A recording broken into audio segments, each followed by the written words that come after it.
Oh, turn on the light. I see the light. Let's adjust it. The light is bright. It is the future. And the future is no more Fnatic in finals. I never thought I'd see the history again happening. Hi, my name is Sebastian. This is Vision Denial and the Road to MSI, where I watch every playoff series. Yes. Including that one. Much better. Now, that earlier statement is because this is the first time since 2016 that Fnatic, with this roster, has fallen to 5th place and not made the finals.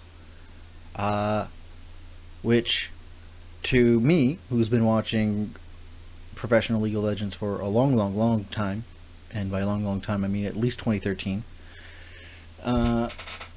or at the earliest 2013, and has been like in the League of Legends scene for a while, Fnatic is like the TSM of Europe. Not as obnoxious, but you know, they have that brand recognition. They've been around for a long time. They're literally the first world champions. Like, that organization has like merit to it. It's still the only non Eastern team to have a world championship. All of the other world championships belong to the East. They belong to Southeast Asia. They belong to China, Korea. Like, this is the only one. Heck, it's the only one that, like, out of the big three, or it used to be the big five, North America was the only one that didn't have it because of Fnatic. Now, all this preamble to say that Fnatic, fucked up. They really fucked up. This was really funny to watch. So, what happened? Big synopsis. Game 1, they get their asses handed to them. Okay. They get their asses handed to them because Fnatic, as much as they had solid vision, they were playing neutral objectives pretty solidly. They set them up, at least in the early game, very well. And that they had, like, a good sense of, like, what their opponent's win conditions are and how to, like, abuse it. Didn't play to their win conditions, got outplayed by the map, didn't have any wave manipulation to back it up. Vision denial was still strong with Schalke, so they could just maneuver around the vision as much as possible. That seemed reasonable. And just straight up were outplayed in skill expression in every lane. This is a roster that still has Bwipo. This is a roster that has Niski. Like,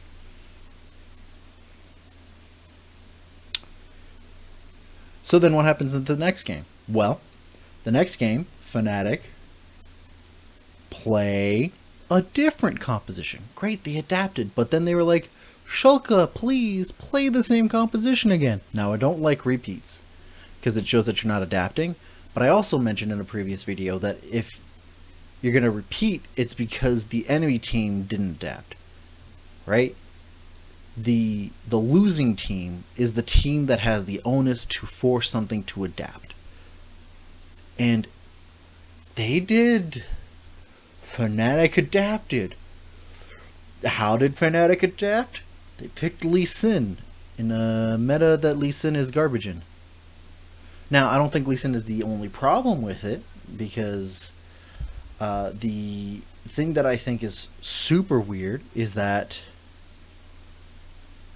they essentially picked the same core 3 that they had, they picked the same core 3 that they had last game and decided to change up the way that their draft would function from their core 3 by taking Lee Sin, meaning that they had a very limited window for engage, and then pick Cho'Gath, which requires a lot of scaling and is very hard to do any particular type of setup for. Cho'Gath is very good if you know that you have one option from your mid lane to do a 1-4 composition, and that your core 3 of jungle and bot lane are the main focus of your resources as you wait for those Cho'Gath to ramp up. because he's supposed to be an eventual front line, not an immediate one, an eventual front line that has a huge amount of presence when you're doing neutral objectives. But they picked a composition that was going to struggle early, and guess what? Schalke punished them for it. Does not matter if Fnatic had good vision again. The vision denial wasn't strong enough, and Schalke took advantage of it. Doesn't matter if they were good at neutral objectives. In fact, this played out almost exactly the same, except Fnatic did it worse, and they were unaware of their approach to their win condition because they didn't even play to their bot lane, which is where their advantages would have been from. They focused on the top lane trying to do nothing as they were just gonna hemorrhage from everywhere else. Game 3 arrives. What does Fnatic do? Well, they switch sides. Cool, good, they're learning. And then they pick something completely different. Incredible! It means both teams have to adapt and change, and you don't lose to something that you lost to badly twice. Now, I put this emphasis because Fnatic had a strong enough start to this game, and Schalke was really feeling themselves, and that they were playing with less respect. Fnatic had much better vision control and better tempo control, and they were actually improving on the vision denial. And in fact, they were catching out Schalke on a lot of really shitty plays. That being said, until, and I'm gonna timestamp it exactly for you if you want to go and rewatch it. At the let's see, 13 minutes and 20-second line. Technically, I could say even the 9-minute and 8-second where Gilius, and this was funny, I laughed so hard. It was so funny. Literally runs up to Fnatic doing Dragon. Poor little Udyr got no backup. Nothing. She's like, huh? What am I going to do? What am I going to do? Walks up, flashes, smites Dragon, steals it. Right in their faces. There's 4 of them. Ready to pounce on him, and they do nothing to stop him. Nothing. They could have literally just jumped, killed them, made sure to clear up the pressure, returned to Dragon, and got it. But no. They just let him walk in and then die. Now, the casters will mention there was no reason for Gilius to do that. Waste of time, super disrespectful. It is. And then, like, 4 minutes later, the psychological warfare worked, and they were falling apart.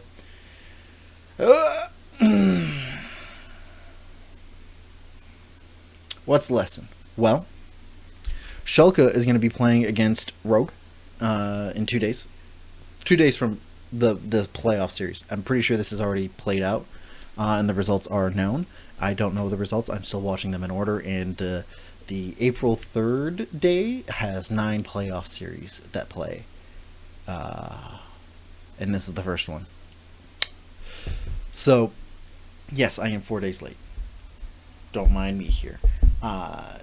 Look, all the playoff series end on the 18th. All of them end on the 18th. And that means that I will have loads of time to catch up before MSI. Aside the point. Schalke have quite a bit on their hands, though. They will not have an easy time against Rogue. I mean, a lot of them thought that they were not going to win against Fnatic. I'm not so sure if I was as convinced as the rest of the public, given the way that they played against G2 and given the way that Fnatic was playing was not super convincing. But, you know, I can say for sure, solidly, that they really made a name for themselves. So if I see that they, you know, show better form going into the Rogue matchup, cool. Because there's a couple of things that I am bothered with this. I don't think they closed very well. Granted, they were handed 3 games on a silver platter. So there's not much I can evaluate on their closing that can be said. I think their Barons are very efficient, but I don't want to see them be very like reliant on Barons to get forward into the game.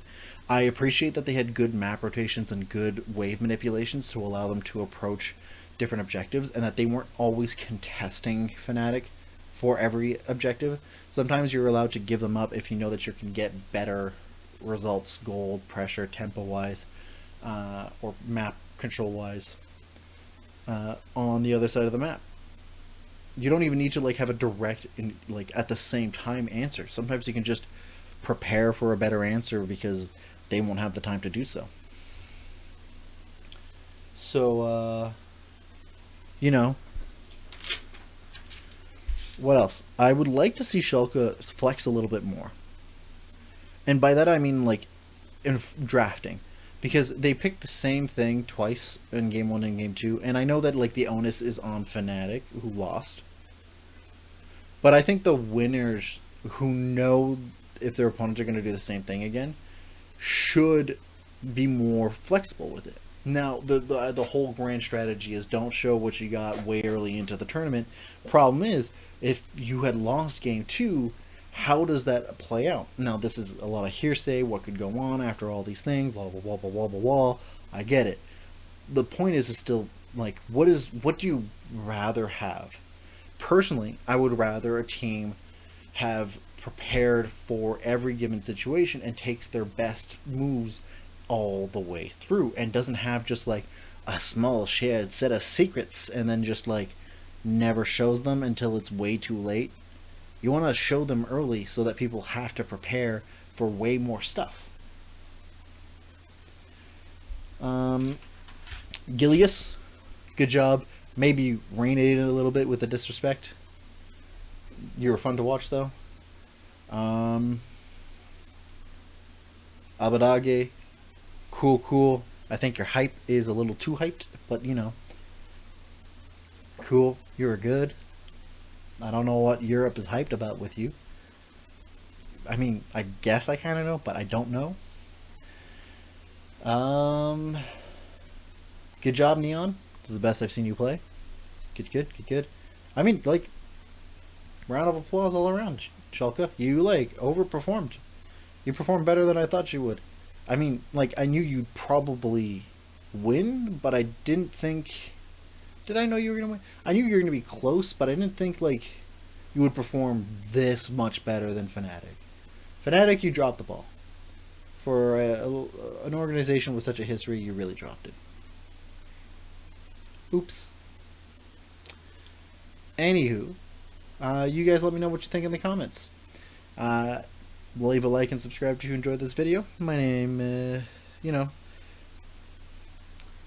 And I'll see you in the next one where we got Damwon Kia versus Humwa Life. We get to watch the world champions play.